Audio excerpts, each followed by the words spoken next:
오늘도 쌀맘을 찾아주신 여러분 반갑습니다. 그럼 오늘의 사연 시작하겠습니다.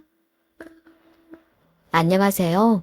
친정엄마와 함께 오순도순 인생의 황혼기를 즐기고 있는 60대 여성입니다. 이 채널을 통해 다른 사람들의 사연을 가만히 듣고 있으면 알게 모르게 배우는 게 참 많습니다. 이 세상엔 참 다양한 사람들이 있다는 것도 느끼고 사람 사는 게 다 비슷하다는 것도 느낍니다.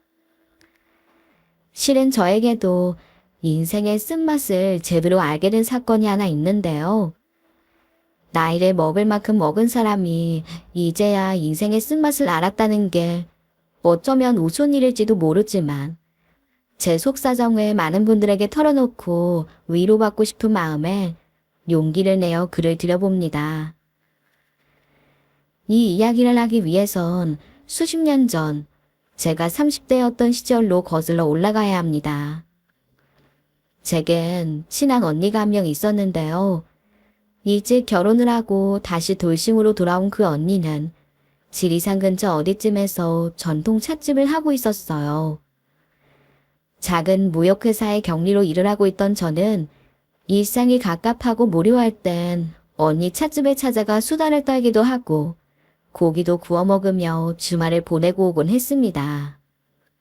산속에서 틀어박혀 살던 언니도 제가 오는 날이면 물 만난 고기처럼 신바람을 냈고요. 그런데 어느 날 언니가 자신의 찻집에 조각상을 하나 놓고 싶다면서 제게 근처에 있는 석조각 파는 곳에 함께 가자고 하더라고요. 그래서 언니와 함께 조각콩 파는 곳에 가게 됐는데 무척 다양한 조각상들이 전시돼 있는 겁니다. 아름다운 조각품들이 각양각색의 매력을 뽐내고 있었는데요. 어떻게 이렇게 단단한 돌을 정교하게 깎을 수 있는지 정말 신기하더군요. 언니는 마음에 드는 조각상을 찾아서 지인과 흥정을 했습니다. 돌 조각상이 생각보다 값이 많이 나가더라고요. 언니는 예상 밖의 가격에 망설였고 깎아줄 생각이 조금도 없는 지인은 눈 하나 깜빡하지 않았어요. 그래서 보다 못해 제가 나섰습니다. 돌 조각상 하나가 30만 원이 넘으면 너무 비싼 거 아니에요? 이 언니 요 밑에서 전통 찻집 하잖아요. 같은 동네 사람들끼리 좀 깎아주세요. 이번에 잘해주시면 가끔 찻집에 들러서 차도 얻어 마시고 얼마나 좋아요. 그럼 좋습니다. 20만 원에 해드릴 테니까 대신 그쪽이 저랑 차 한번 마셔주세요. 그럼 됐죠? 네. 저랑 차를 마시자고요? 네. 그렇게 해주면 저것 말고도 조각상 하나 덤으로 더 드릴게요. 네? 조각가게 사장님의 제안에 어리둥절했습니다. 이 남자가 갑자기 왜 저러나 싶더라고요. 그런데 왠지 모르게 기분이 나쁘진 않았어요. 각진 턱에 구리빛 피부를 가진 그 남자의 외모도 그만하면 합격이었고 조각품 매장의 사장이자 본인이 직접 조각을 하는 조각가라는 점도 왠지 모르게 분위기가 있어 보였습니다. 그래서 못 이기는 척 조각품을 싸게 해달라는 조건으로 그 남자와 차를 한 잔 마셨죠. 그런데 가까이에서 보니까 퍽 재밌는 남자더군요. 제가 자기 가게에 온 순간 첫눈에 반했다나요? 그래서 차 한 잔 마시자고 했던 거라는 겁니다. 우리 두 사람은 즐겁게 시간을 보냈고 그 뒤로도 제가 언니를 만나러 올 때면 그 남자와도 만나곤 했습니다. 그렇게 몇 번 만남을 갖고 가깝게 지내다 보니까 서로의 감정이 깊어지더라고요. 그 남자는 서울에 있는 제게 수시로 전화를 걸었어요. 저도 어느 순간부터 그 남자의 전화를 기다리게 됐고요. 평소 연애에는 통 관심이 없던 제 마음에 훈훈한 봄바람이 불기 시작한 거였죠. 저는 그리운 마음을 참지 못하고 그 남자를 만나러 한 달에 몇 번씩 꼭 지리산에 들르곤 했습니다. 주변 사람들은 조각가가 배고픈 직업이라며 제 장거리 연애를 만류했지만 사람을 만나는데 꼭 그런 것만 따져야 하나 싶더군요. 돈이 없으면 제가 벌면 되고 모자라면 아껴 쓰면 되는 거 아니겠습니까?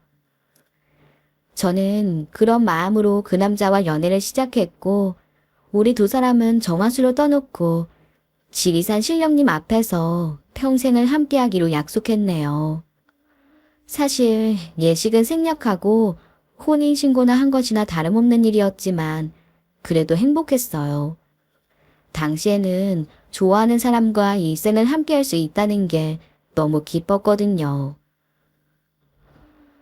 고아했던 남편은 부모님 얼굴도 몰랐습니다. 고아원에서 유년 시절을 보내다가 온갖 고생 끝에 석공기술을 배웠다죠. 단단한 돌을 깨고 부숴서 아름다운 조각을 빚는 것처럼 남편은 올곧은 마음으로 거칠었던 자신의 인생을 다듬고 있었습니다. 그래서인지 남편은 홀로 계신 친정엄마를 무척 살갑게 대했어요. 엄마의 정이라곤 눈꽃만큼도 느껴보지 못한 그 사람은 장모님을 친엄마처럼 생각했던 겁니다. 하나밖에 없는 딸을 시집 보내고 마음이 울적해하고 있을 장모님에게 자주 연락도 하고 어울리지 않는 애교도 많이 부리더군요. 그 덕분인지 친정엄마도 그런 사위를 아주 예뻐하셨죠. 우리 두 사람의 신접살림은 서울에서 시작했어요. 남편은 저와 결혼하자마자 지리산 작업실 문을 닫고 저와 함께 서울로 올라오게 됐습니다. 가장이 된 이상 한가롭게 돌덩이만 만질 순 없다면서 꾸준히 봉급해주는 직업을 찾아보겠다는 것이었죠.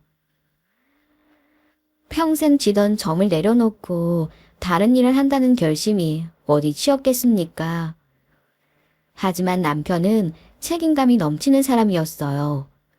남들은 기피하는 일이라도 마다하지 않고 달려가 돈을 벌었고 몸이 상하는 줄도 모를 만큼 열심히 일했네요. 또 주말이 되면 다시 지리산 작업장으로 가서 돌을 깨고 부수며 자신의 역할을 다하기 위해 최선을 다했죠. 여보, 이거 장모님 가져다 드려. 어? 이게 뭐예요? 작업장 근처에 소 도축장이 있는데 거기서 좀 사왔어. 장모님이 이가 좋지 않으시잖아. 무척 부드러운 부위라니까 장모님 드시라고 해. 당신도 참. 거기까지 가서 뭘 이런 것까지 신경 쓰고 그래요. 안 다치게 작업이나 열중해서 하지.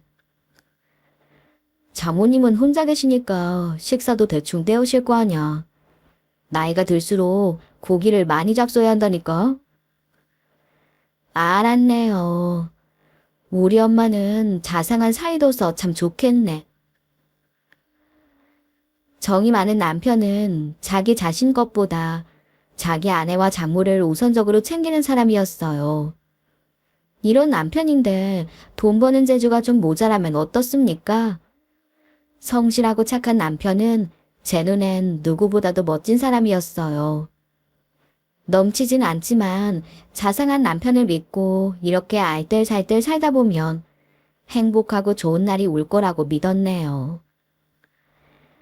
하지만 예기치 못한 불행이 갑자기 저희 부부를 찾아왔어요.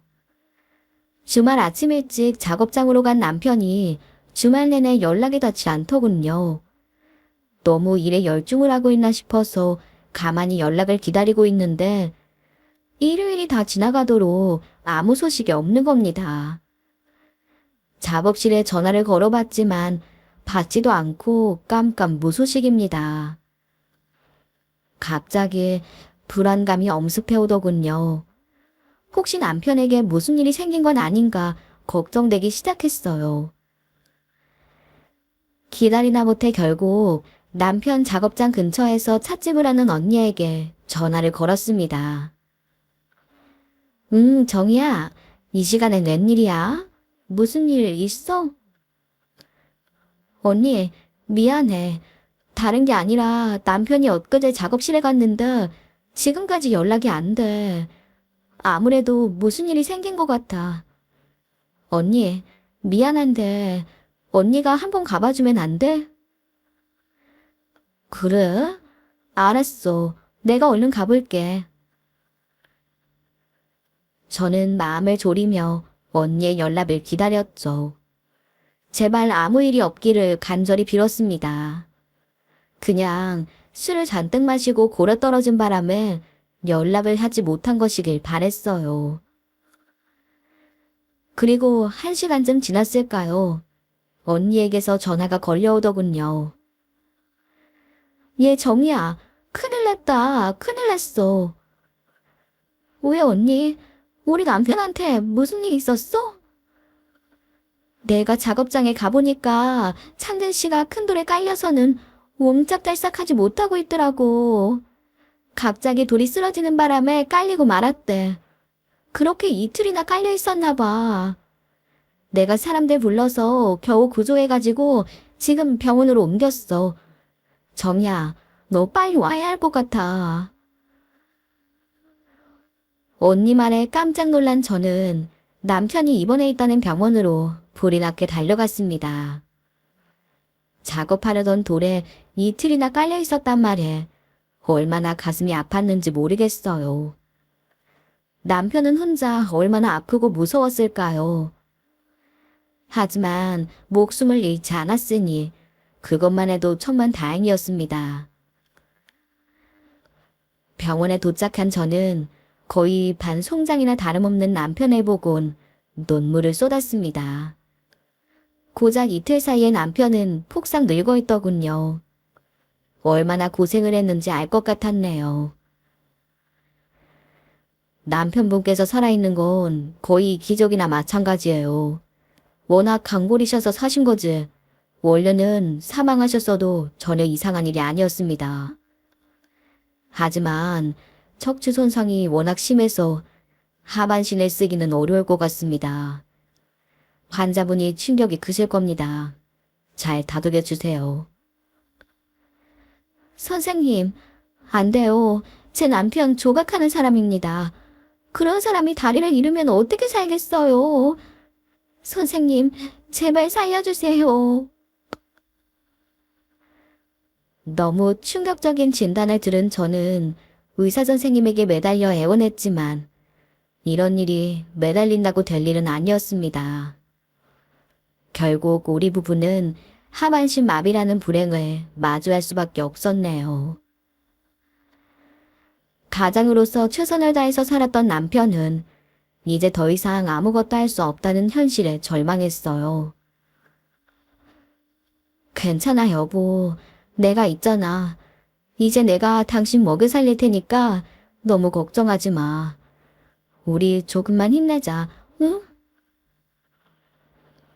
전 어떻게든 좌절한 남편을 위로해보려고 했지만요. 제가 아무리 위로를 한다고 한들 다리를 쓰지 못한다는 현실이 달라지진 않았죠. 남편은 자신이 휠체어에 의지해 생활을 해야 한다는 것을 쉽게 받아들이지 못했습니다. 멍하니 창밖만 바라보며 하루 종일 말 한마디 하지 않고 지내기도 했고 작은 일에 불같이 화를 내며 자신의 감정을 폭발시키기도 했어요. 그런 남편의 모습을 옆에서 보는 가족들의 마음은 천길 낭떠러지에 떨어지는 것 같은 기분이었죠. 하지만 시간이 지나면 나아지겠지. 지금은 힘들겠지만 결국은 극복해낼 것이라고 믿으며 남편을 기다렸습니다. 다리를 쓰지 못하는 남편은 어린아이나 다름없었습니다. 먹는 것부터 시작해서 씻는 것까지 하나하나 도움의 손길이 필요했죠. 처음에 남편은 자신이 혼자 하겠다며 고집을 피웠어요. 하지만 그러면 그럴수록 자신의 한계만 느낄 뿐이었네요. 남편은 자기 현실을 인정하고 타인의 도움을 받아들이는 것부터 시작해야 했습니다. 여보, 어차피 이 세상 혼자서는 살 수 없어. 그건 다리가 있든 없든 모두 다 마찬가지야. 그러니까 괜한 걸로 자존심 세우지 마. 당신이 자립하고 싶으면 먼저 누구의 도움을 받을 줄 알아야 한다고. 당신이 뭘 알아? 다리 못 쓰는 마음을 당신이 아냐고. 아무것도 모르면서 제발 나서지 좀 마.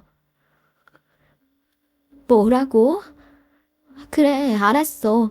그럼 어디 당신 혼자 한번 살아봐. 남편과 저는 하루가 멀다 하고 싸움을 벌였습니다. 남편은 모든 걸 삐뚤게만 바라봤고 그렇게 자상하고 선하던 사람이 세상 모나게 굴기 시작했죠. 그러나 그건 살고 싶다는 남편의 다른 표현일 거라고 생각했어요.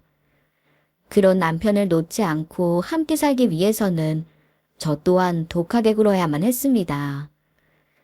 일주일에 몇 번씩이나 밥상을 없는 남편에게 삼시세끼를 꼬박 밥을 차렸습니다. 침대에만 누워있는 남편을 억지로 끌어내서 매일 햇빛을 보게 하고 신선한 공기를 마시게 했죠. 몸이 불편한 사람들도 운동을 할 수 있는 전문 스포츠 센터에 남편을 등록해 수영도 배우고 농구도 하게 했네요. 처음엔 완강히 거부하던 남편도 차츰 현실을 받아들이기 시작했어요. 제가 어르고 달래야 겨우 산책을 나갔던 사람이 바깥 공기가 쐬고 싶다면서 먼저 나가자고 했고 운동을 다니면서 사귄 사람들과 대화를 하며 마음의 문도 열게 되었죠. 그렇게 어두웠던 그 사람의 얼굴에 조금씩 빛이 들이온 건 하반신이 마비된 지 꼭 1년 만이었습니다. 저는 남편의 달라지는 모습에 얼마나 기뻤는지 모릅니다. 그동안 남편에게 독한 말을 하기도 하고 울고 불며 난리를 피우기도 했어요. 그 모든 게 남편이 절망 앞에서 무너지지 않고 극복하길 바라는 마음에서였는데요. 그런 제 바람대로 남편이 변한 것 같아서 너무 좋았습니다. 하지만 남편 대신 가장이 된 제 신세는 실상 고단하기 이를 데가 없었어요. 회사를 다니는 것은 물론이고 주말에는 아르바이트, 집에서는 부업거리를 가져와 적은 돈이라도 벌었습니다. 거기에다 아픈 남편 수발까지 들어야 했으니 얼마나 힘들고 피곤한 일상이었겠습니까. 그래도 우리 부부 불행 앞에 마냥 굴하지 않고 서로 의지하며 꿋꿋하게 버텼으니 그것만 해도 무척 기특한 일이라고 생각했네요. 살다 보면 별의별 일을 다 만나기도 하겠죠. 우리 부부에게 닥친 일도 시간이 지나면 웃어 넘길 수 있는 그런 날이 올 거라고 굳게 믿었습니다. 그리고 시간이 흘러 어느 날 저는 남편에게 조심스레 제안했어요. 여보, 내가 생각을 좀 해봤는데 당신 조각을 다시 한번 해보는 게 어때? 뭐? 조각? 그래도 당신이 가장 좋아했던 일이 조각이었잖아.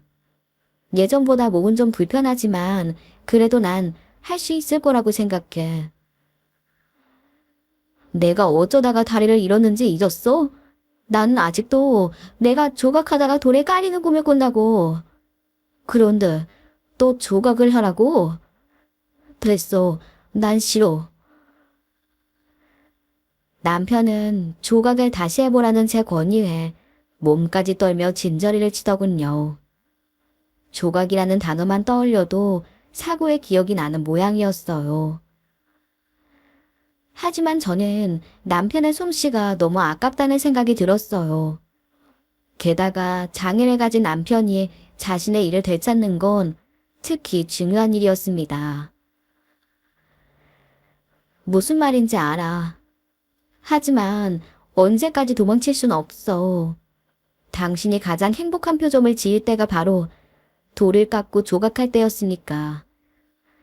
처음엔 작은 것부터 시작해봐. 남편은 망설였어요.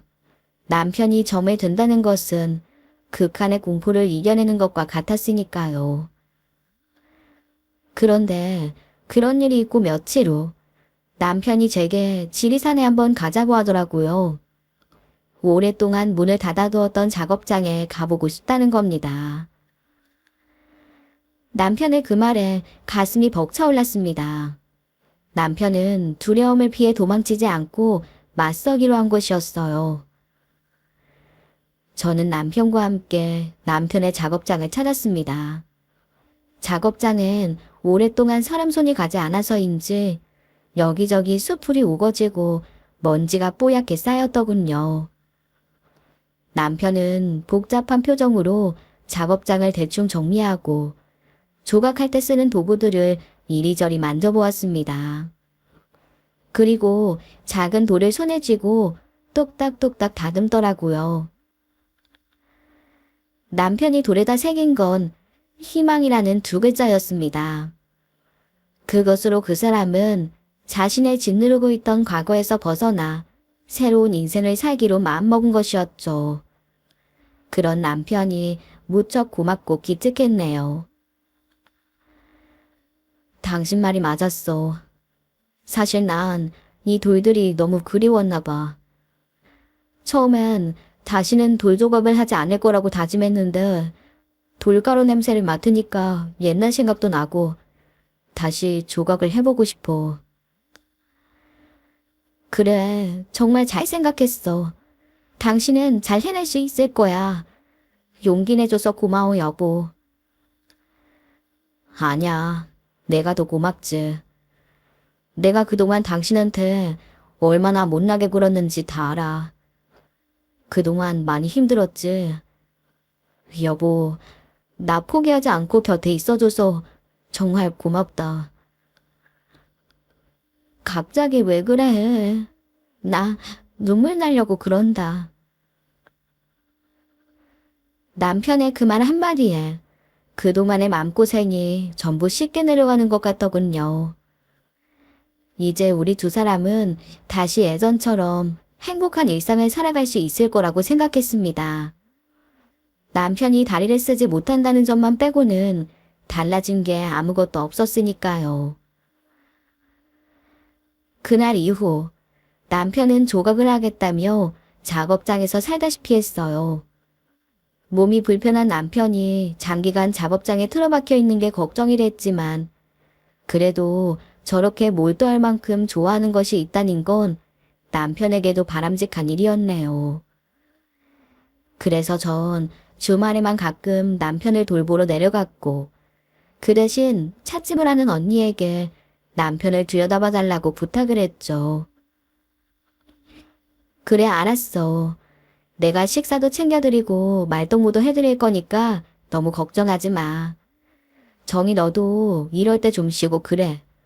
그동안 네 남편 챙기느라 잘 쉬지도 못했을 거 아니야. 언니, 너무 고마워.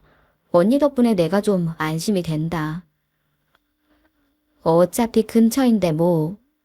그나저나 창근 씨가 다시 조각을 시작했다니까 나도 기분은 좋네. 저는 언니에게 남편의 안부를 들으면서 열심히 일을 했습니다. 남편이 다시 조각을 시작하긴 했지만 경제적으로 큰 도움은 되지 못했거든요. 남편 벌이가 없으니 여전히 제가 열심히 일해야만 했어요. 당연히 생활비도 필요했고 정기적으로 들어가는 남편의 병원비나 간병용품도 무시할 수가 없었습니다. 팍팍한 살림이라도 근근히 꾸려나가려면 한 달 내내 바지런을 떨어야 했어요. 그래도 마냥 고되다고만 생각하진 않았던 것 같아요. 언젠가는 좋은 날이 올 거라고 믿으며 열심히 살았습니다. 고되고 힘든 세월이라고 흘러가지 않는 건 아닙니다.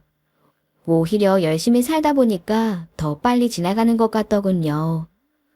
그렇게 꼬박 8년이란 세월이 훌쩍 지나가 버렸죠.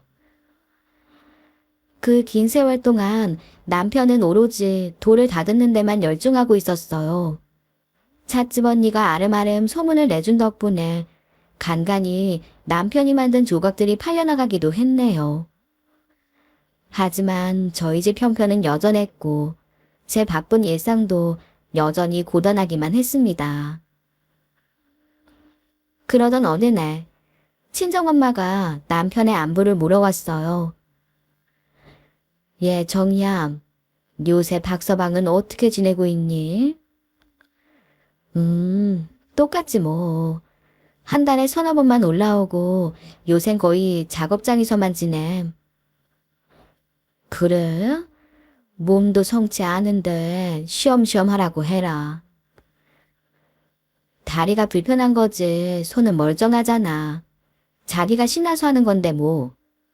그러니까 너무 걱정하지 마, 엄마. 그래, 그렇다면 다행이고. 아유, 그나저나 박서방이 저렇게 되는 바람에 너희들이 애를 가질 수 없어서 큰일이다. 정이야, 정 안 되면 입양이라도 해보는 건 어떻겠니? 지금이야 몰라도 나중을 생각하면 자식은 꼭 있어야 하잖아. 아유, 됐어. 지금 우리 두 사람 살기도 힘든데 무슨 애야. 나는 애 포기한 지 오래야. 그래? 그래, 알았다. 너희들이 알아서 잘 결정하겠지. 손주를 간절히 원하는 엄마의 마음을 왜 모르겠습니까? 하지만 남편의 사고 때문에 저희는 자식을 포기하고 살아야 했어요. 친정엄마는 입양도 고려해보라고 했지만 두 사람 살기도 빠듯한 형편에 그렇게까지 하고 싶은 마음은 없었습니다. 그것보다도 점점 늙는 엄마가 더 걱정이었죠. 혼자 지내시는 것도 그랬고 이래저래 앓고 있는 병도 많아서 늘 근심이었거든요. 하지만 남편 때문에 엄마를 돌봐드릴 여력이 없었어요. 형편만 넉넉하다면 어디 좋은 실버타운 곳에 모시고 싶은 마음이 간절했네요. 그러나 저희 집 형편으로는 언감 생심, 아득히 먼 이야기였습니다. 그런데요, 여러분. 쥐구멍에도 벼뜰날이 있고 고생 끝에 낙이 온다는 말이 있지 않습니까? 그런 말들이 남들에게만 일어나는 이야기인 줄로만 알았는데 하늘도 감동하셨는지 저희 부부에게도 그런 기적이 찾아오더군요. 어느 날 남편이 격하게 상기된 표정으로 제게 이런 말을 하는 겁니다. 여보, 이제 고생 다 끝났다. 우리 이제 부자가 됐다고. 아휴, 또 뭔데 그렇게 호들갑이야. 왜? 작품 몇 개 팔렸어? 그런 게 아니야. 이것 좀 보라니까. 남편이 손에 쥐고 흔들고 있는 건 로또더라고요. 처음엔 남편이 괜한 장난을 하고 있다고 생각했어요. 그런데 남편은 1등이 당첨됐다면서 엄청 좋아하는 게 아니겠습니까? 다리만 멀쩡했다면 펄펄 뛰고도 남았을 겁니다. 1등이라니까? 진짜 2등에 당첨됐다고. 당첨금이 얼마인 줄이나 알아? 얼만데? 무려 48억이라고, 48억. 여보, 이제 우리 부부 인생 고속도로다, 고속도로. 뭐라고? 48억? 저는 기절할 듯이 놀랐습니다. 48억이라뇨. 평생 구경도 하지 못할 금액이 저희 부부에게 찾아올 줄 누가 알았겠습니까? 저희 부부는 그날 서로의 볼을 꼬집느라 밤이 새는 줄도 몰랐습니다.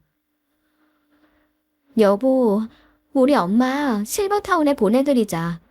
그동안 다 쓰러져가는 집에서 혼자 끼니 때우며 사는 게 너무 마음 아팠는데 이젠 해드릴 수 있겠어.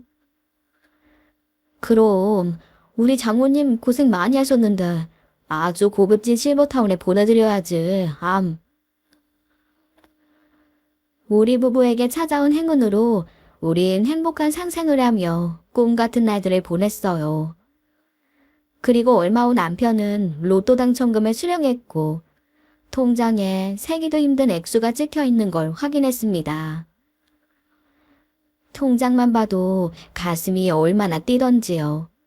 절대 주변 사람들한테는 함구하라는 남편의 엄포에 저는 주체할 수 없이 기쁜 마음을 티내지 않으려고 노력을 해야만 했네요. 그때까지만 해도 너무나 큰 행복감에 구름 위를 걷는 기분이었습니다. 돈이 행복의 전부는 아니겠지만 평생 넉넉하게 살아본 적이 없던 저로서는 표현하기 힘들 정도로 환희에 차 있었어요. 그런데요, 당첨금을 수령한 이후 남편의 태도가 좀 이상해지더군요. 당장 하늘의 별도 따라줄 것처럼 굴던 양반이 뭔지 모르게 깨름직하게 구는 겁니다.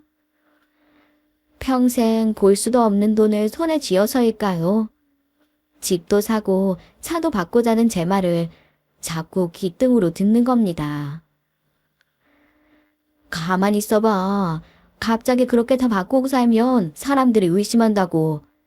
로또 당첨된 사람한테 귀찮은 일들이 얼마나 많이 생기는 줄 알아? 이럴 땐 조용히 잠자코 있는 게 상책이라고.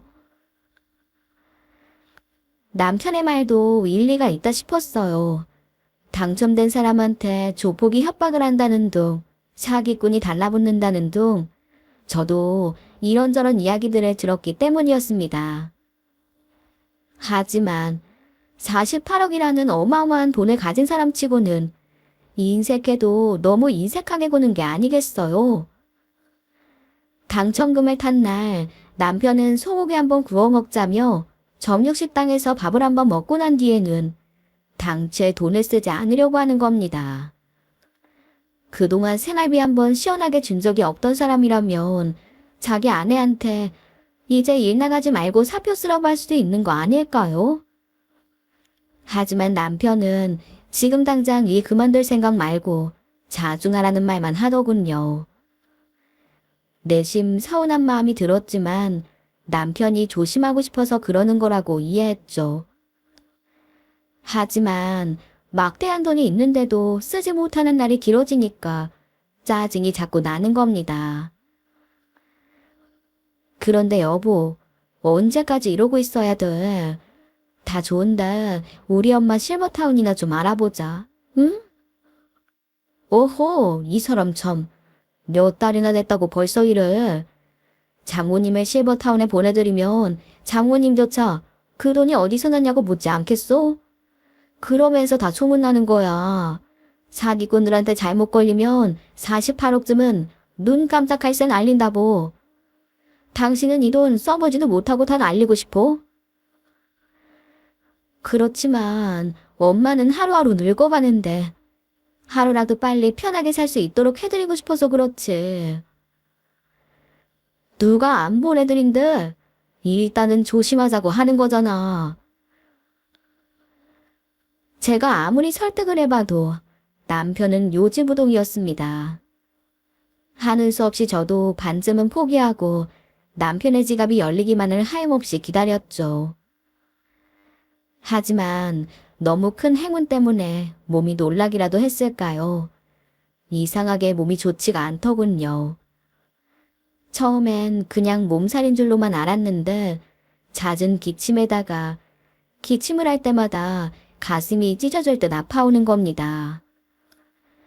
이 때문에 병원에서 진료를 받게 됐는데 의사 선생님께서 하시는 말씀이 소리가 좋지 않다며 자신의 소견으론 폐암을 배제할 수가 없으니 큰 병원에 가보라고 하더군요.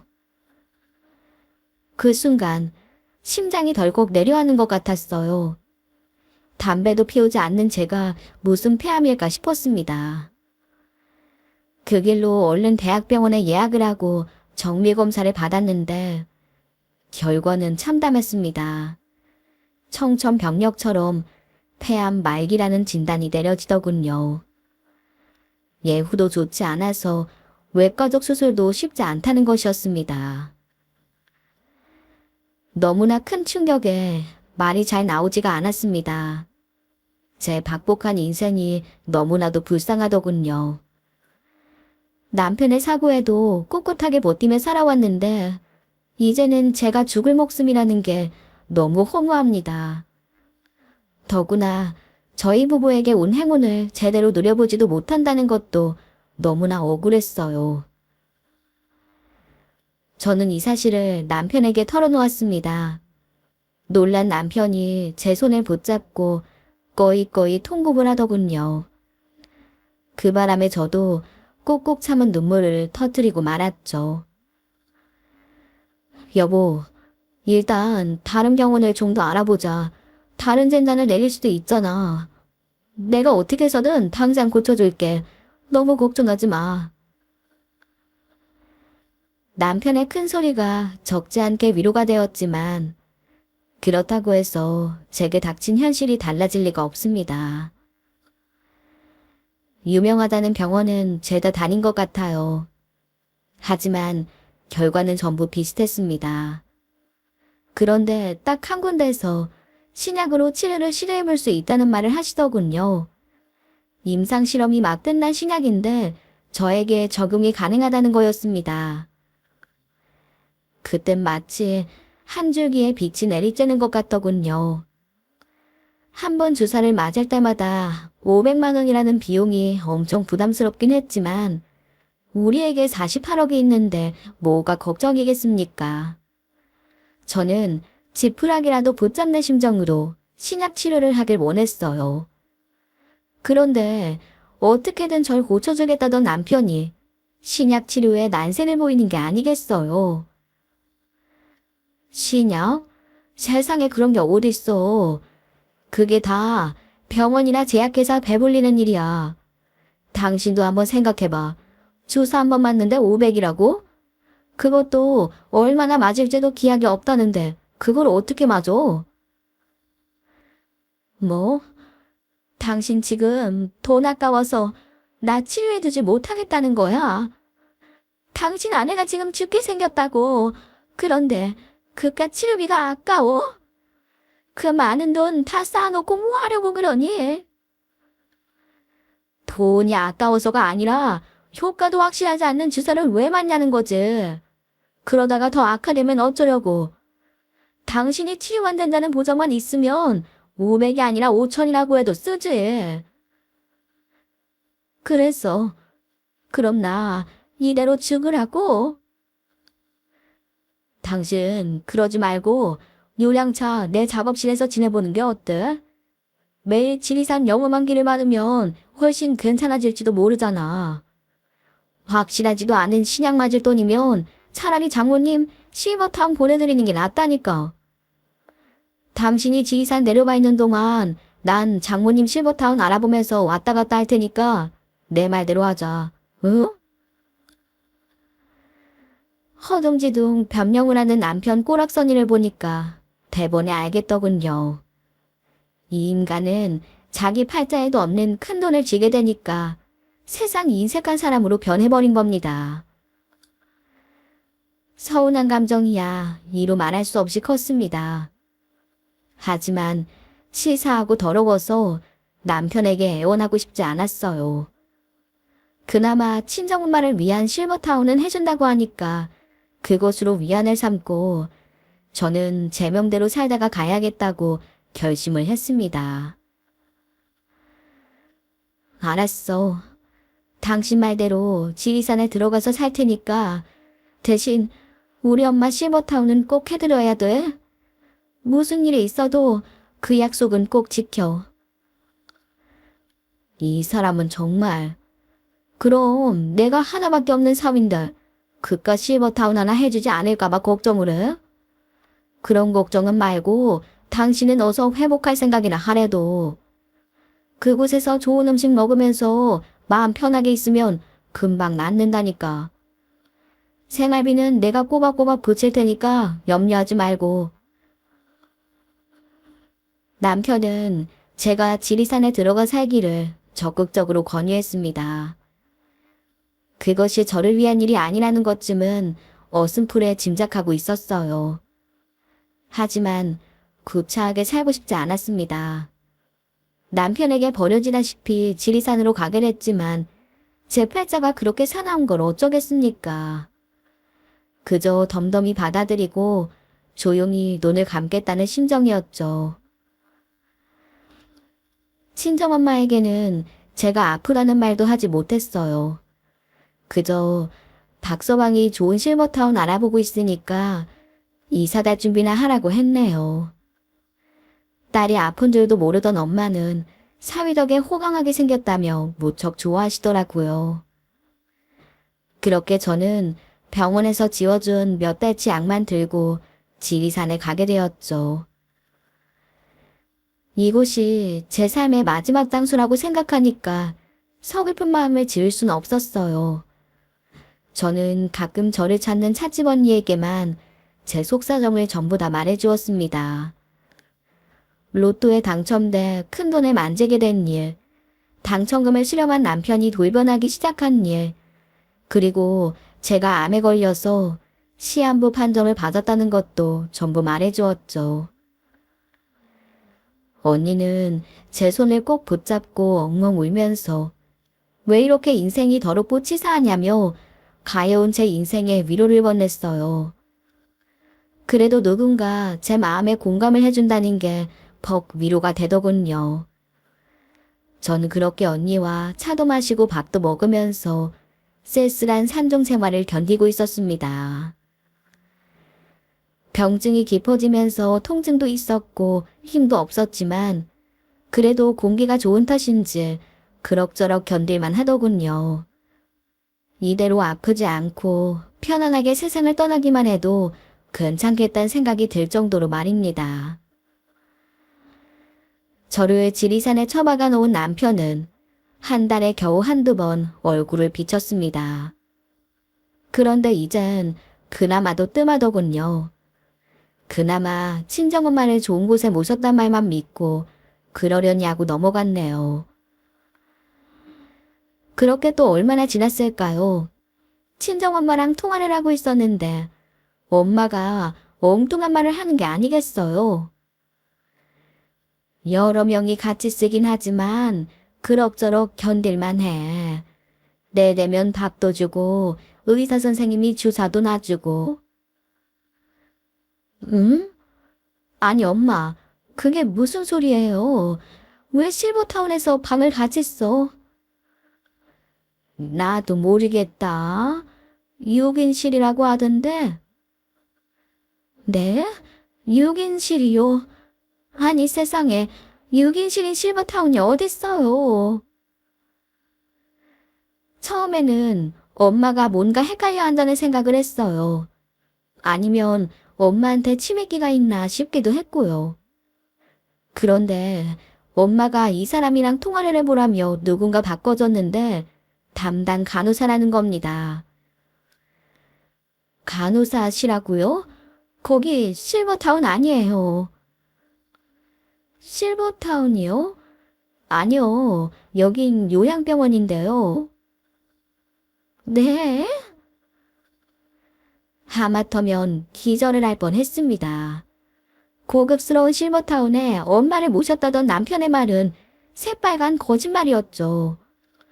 엄마는 지방 변두리에 있는 요양병원에 들어가 계시더라고요. 너무나 큰 충격을 받은 저는 불이 나게 남편에게 전화를 걸어 따져 물었어요.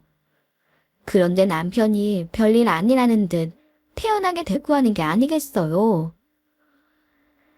처음엔 실버타운 알아봤는데 장모님이 연세가 많으셔서 입소가 어렵대. 그래서 거의 실버타운이나 다름없는 요양병원에 모신 거지. 건강이 안 좋은 장모님한테는 그런 데가 훨씬 나아. 괜히 당신 걱정할까 봐 그렇게 말한 거야. 암튼 나 지금 좀 바쁘니까 나중에 다시 통화해. 끊는다. 남편의 태도에 기가 막힙니다. 변해도 너무 변해버린 남편에게 배신감까지 들더군요. 자기만 잘 살자고 어깃장을 부리는 남편을 가만두기 싫어졌습니다. 제가 내일 모레 당장 죽는다고 해도 남편을 내버려둘 수 없다는 생각이 들었네요. 그래서 전 남편과 이혼을 하기로 결심했습니다. 이런저런 상담을 받아보니까 남편과 이혼을 하게 되면 남편의 당첨금도 재산 분할에 포함될 수 있다고 하더군요. 이렇게 된 마당에 남편과 갈라서고 재산이라도 분할받아야겠다는 결심이 더욱 확고해져 갔네요. 제 결심에 차츰언니에게 말을 했더니 차츰언니는 고개를 가로저으며 저를 말렸어요. 그럴 필요가 어딨어. 너 몸 많이 안 좋잖아. 괜히 그런 일로 신경을 쓰면 네 몸이 더 악화될지도 몰라. 그냥 조용조용히 대화로 해결해. 그리고 창근 씨가 어머니를 요양병원에 모신 것도 다 이유가 있어서 그런 거겠지. 아니야, 언니. 나 이대로 절대 못 넘어가.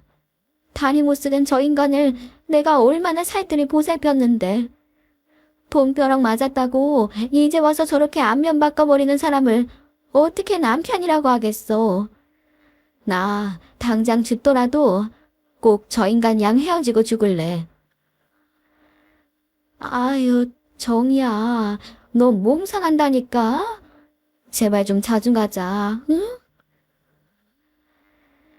저는 차츰 언니의 만류에도 남편과의 이혼 소송을 강행했습니다. 그리하여 남편이 쥐고 있는 로또 당첨금 또한 재산 분할에 포함시켜 50%를 분할받을 수 있었네요. 물론 그 결과를 받아낼 때까지의 지지부진한 과정들을 말해 무엇하겠습니까? 남편은 끝까지 재산 분할을 하지 않으려고 별의별 수를 다 썼어요. 하지만 저는 남편에게 수십억에 이르는 재산을 분할받자마자 정원이 딸린 단독주택을 마련해서 친정엄마와 함께 살았습니다. 그리고 드디어 신약 치료를 받게 되었는데요. 비싼 비용을 들였지만 눈에 띄는 효과를 보게 되었고 꾸준히 치료를 받으면 좋은 예후를 기대할 수도 있을 것 같단 긍정적인 진단을 받게 되었네요. 이 모든 게 다 남편과 이혼한 지 2년 만에 받아본 결과입니다. 그러고 보면 제 발목을 잡고 있었던 건 제 팔자가 아니라 남편이 아니었을까 싶더라고요. 제가 남편을 위해서 살아온 인생이 허무하고 억울했지만 그나마 금전적으로 보상을 받았다고 생각하며 마음을 편하게 먹었습니다. 그런데 건너 들려온 소식에 저는 기함하고 말았죠. 남편이 저와 이혼을 한 지 2년 만에 재혼을 하게 되었다는데요. 재혼 상대가 바로 저와 둘도 없이 가깝게 지내던 찻집 언니라는 것이었습니다. 어쩐지 남편과 이혼을 하자마자 언니와의 연락이 뜸해졌던 까닭이 바로 이런 이유 때문일 거라는 생각에 화가 치밀어 오르더라고요. 자세한 사정은 알 수 없지만 찻집 언니와 전 남편이 짝짝꿍이 된 이유는 바로 로또 당첨금 때문이라고 확신했어요. 그러지 않고서야 언니와 남편이 연결될 이유가 없었기 때문이었습니다. 법적으로 남편과 남남이긴 하지만 그런 생각을 하다 보니까 억울해서 못 살겠는 겁니다. 그래서 저는 전 남편과 찻집 언니의 재혼식에 일부러 참석했습니다. 축의금 대신 커다란 피켓 하나를 들고 말입니다. 그리고 피켓에는 로또 당첨금 때문에 마누라 버린 남자와 로또 당첨금 때문에 동생 남편이랑 결혼한 여자, 이 결혼 반대한다 라고 써놓고 1인 시위를 벌였네요. 당연히 결혼식장은 아수라장이 되었죠. 얼굴이 사색이 된 찻집 언니는 제 얼굴도 똑바로 쳐다보지 못했고 전 남편은 이게 대체 무슨 짓이냐며 제게 버럭 화를 내더라고요. 뭐야, 이게 지금 뭐 하는 짓이냐고. 우리 남남된 거 잊었어? 왜 여보? 내가 귀신처럼 보여?